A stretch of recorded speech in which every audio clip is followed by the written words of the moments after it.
Prince Harry and Meghan Markle's interview unveils the couple's fallout with the monarchy and battle with British tabloids. 2 UK students shared their perspectives on the couple's separation from the crown. Vaccinated Americans are getting a dose of freedom. The CDC releases new guidelines on social distancing for immunized people. And USC is partnering with a popular rideshare company to make the vaccination process easier for residents here in South LA. Annenberg TV News starts now. Live from USC, you're watching Annenberg TV News. I just didn't want to be alive anymore. And that was a very clear and real and frightening constant thought. Tonight, Buckingham Palace has yet to respond to the very personal details Meghan Markle and Prince Harry shared with the world. Good evening, I'm Kucera reporting from Los Angeles. And I'm Noah Camras, also reporting from Los Angeles. The Duchess of Sussex also revealed that several members of the royal family made racial comments about her son Archie's skin tone. And also concerns and conversations about how dark his skin might be when he's born. What? And who is having that conversation with you? The couple said racism was one of the reasons they left the UK. Meghan said the invasive British tabloids and the pressures of marrying into the royal family left her considering suicide. We spoke to 2 students from the UK about the interview. It genuinely made me really angry that they would kind of have concerns over his skin color, especially when Harry and Meghan were marketed as such like the progressive royal couple, like the one to bridge like the modern era, yet they were still like holding these views. Because I mean, a lot of people in the UK will say to me, oh, like, you know, at least racism and stuff isn't as bad as it is in America. And I'm like, you can't say that when the, you know, the very top system of power is holding these views. I don't think it's the end of the monarchy, but maybe it's like the start of a fresh new type of monarchy. That's a real opportunity to make a positive stand and really show that actually this institution that represents a country is open, is diverse, is welcoming, and believes in the importance and the value of diversity. Overnight ratings revealed that more than 17 million people watched the royal interview with Oprah Winfrey. The CDC released new guidelines today for people who are fully vaccinated. CDC recommends that fully vaccinated people can visit with other fully vaccinated people in small gatherings indoors without wearing masks or physical distancing. Health officials say people who are fully vaccinated can gather indoors without masks. They can also visit indoors with unvaccinated people from a single household without masks, as long as the unvaccinated people are at low risk. The CDC recommends that people refrain from traveling and continue to take health precautions. I'm Kimia Rahbar reporting from Los Angeles. The $1.9 trillion COVID relief package will be crucial to some businesses in South LA. We spoke with one business owner to get his perspective. With some of the smaller businesses, I believe that they're going to benefit greatly from it, just because, you know, they may not have been in the position to really lose. For the companies that are my size and larger, it allows them to continue to do, you know, the work in the community that needs to be done and that they're already trying their hardest to do. I had things in place and moves that were to be made that had to get halted because of the pandemic. I'm hoping that I'll be able to use that to get back on track. The pre-approved COVID-19 relief bill would include $1,400 stimulus checks and $300 per week unemployment benefits through September. In addition, $14 billion will be devoted to vaccine distribution and $350 billion will be given to states and local governments. Uber is joining Los Angeles in the fight against COVID-19.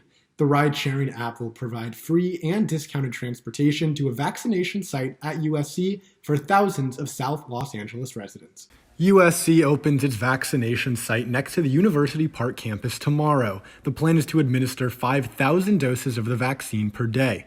In total, Uber wants to provide 15,000 free rides and 20,000 rides at a 50% discount. California health officials are planning to allow outdoor stadiums, theme parks, and ballparks to open their doors to visitors starting April 1st. Baseball fans are especially happy about this play as spring training recently kicked off in the MLB. More than anything, fans in the stands provide a sense of normalcy to those tuning in to the games. It just isn't the same watching games, with cardboard cutouts. Not that I didn't think it was interesting for like a game or two, but it's like you remind yourself, why is no one there? And then, oh, we're in the middle of a pandemic. The Department of Health says the events and venues are only open to California residents and that wearing masks will be mandatory. Still, one Disneyland annual pass holder says people are eager to get back to the happiest place on earth. They're holding like a Touch of Disney event or something where they're opening up the park. None of the rides, just like the restaurants and stuff. And, I had a coworker who was like waiting for 5 hours to purchase these tickets. And I'm like, just that alone shows how many people are eager to go. Like, I think it was a genuine free for all. And it was just, the same process that you're finding with scheduling a vaccine right now. As of April 1st, California outdoor ballparks, stadiums, and theme parks can open with limited capacity based on tier, mandatory masking, and other public health guidelines released by the Department of Public Health. LA County leaders are calling for unity and action against the recent hate violence. The executive director of the Commission on Human Relations encourages residents to report incidents of hate to a 211 hotline. It wasn't something that the government was tracking, that there was a whole network of organizations supporting us. So people understandably didn't report. We need to change that culture. Just as the Me Too movement sparked thousands of reports of sexual harassment and assault, we need to hear from people who are experiencing harassment, hate, hostility, even if it doesn't constitute a crime. LA County residents are encouraged to report hate crimes by dialing 211 or by going online to 211la.org/LA-verse-hate. The anti-hate reporting hotline takes reports of hate crimes, hate incidents, and bias-motivated behavior. For Diversity, Equity, and Inclusion Week, USC leaders are hosting several events. 2 students shared their thoughts about the importance of talking openly about diversity, student rights, and equity. It was important to have conversations about diversity, equity, and inclusion hundreds of years ago. And because we're having it now instead of then, we've suffered for hundreds of years in ways that can be seen and ways that can't be seen. So there's no better time to start than right now. We can't change the past. All we can do is change right now and hopefully create a better future. A lot of the time we think about these things as like 1 week out of the year or whatever, but I really like to think about like every week as more of like a time to be inclusive. And I think that like this week hopefully can shine some light on like what orgs are doing and how people are taking strides to help. This week, USC will be hosting 3 virtual events. On Tuesday, USC's Title IX coordinator will be leading a workshop on student civil rights. On Wednesday, author Iram Kendi is the special guest. And Thursday, an event discussing racial equity and inclusion in higher education will be led by Dr. Benjamin Reese. Happy Monday, everyone. I'm Rachel Grode reporting to bring you the sports latest. USC men's basketball is one step closer to securing a Pac-12 title after a most exciting season finish this past weekend. Taj Edey drained this killer buzzer beater to beat the Bruins 64-63 at Pauley Pavilion Saturday and solidify USC as a top 2 seed in the Pac-12 tournament. We didn't play how we were capable of to start the game, and we put ourselves in the hole, but down the stretch, it was just about getting it done. And Ethan made a great pass. We just had to find a way to get it done. I'm glad it went in. Despite the Trojans' 21-6 overall record, Oregon clinched the Pac-12 title Sunday with a win at Oregon State, making the Trojans runners-up for the Pac-12. USC begins its conference tournament run on Thursday against the winner of the game between Utah and Washington. Colorado's presence on the USC side of the bracket poses as a major challenge to the Trojans after they fell to the Buffaloes during both of their regular season matchups. So, Bianca, the Trojans have had a great season, but what are they really going to have to focus on going into the Pac-12? You know, they're lucky enough that they've got a bye, but they're going to have a first match either against Utah or Washington. And even if they move past that, they're going to have to bring their A game to Colorado after that for the semis. Now switching gears, today marks International Women's Day, the day we commemorate women's achievements in all aspects. Let's shine some spotlight on 3 standout international female Trojan athletes. Dutch utility Maud Megans and Canadian driver Verica Babcock of the women's water polo team have been key offensive players for the 5-0 Women of Troy. Both have scored at least 1 goal every game so far this season. Megans ranks number 11 all-time in scoring for the Trojans with 163 career goals, including 15 this season. Both are members of their respective national teams. From the water to the sand, Latvian beach volleyball player Tina Graudina has teamed with Sammy Slater to form an undefeated duo in 6 matches this year. Graudina is the first ever NCAA beach volleyball player and joins Latvian teammate Anastasia Kravtsenoka as the first pair from the country to qualify for the Olympics. That's it for sports today. Now let's head back to news.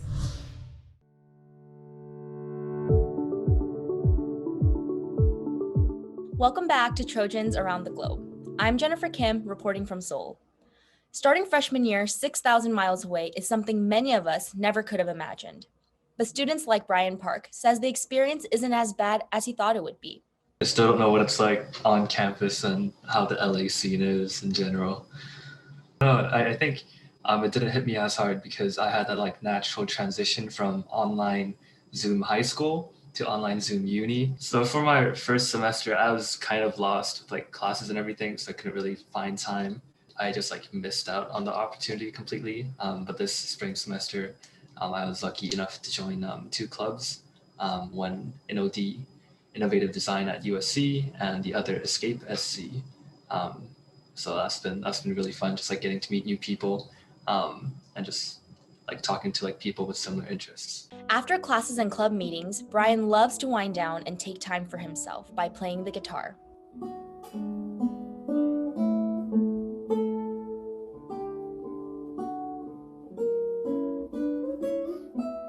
Thank you for tuning in to Trojans Around the Globe again this week. Wherever you are in the world, don't forget to fight on. Noah, I just think it's so awesome that Brian knows how to play the guitar. Honestly, learning how to play an instrument is such a bucket list item for me, but for whatever reason, I am just not musically inclined. You know, I actually, during quarantine, I thought it'd be a good way to kind of de-stress, so I learned how to play the ukulele. And I found it was super fun, and it was definitely a way for me to escape from some of the craziness during the peak quarantine months. And now just for fun, I play the ukulele sometimes. So it was definitely a nice way to get away from it all.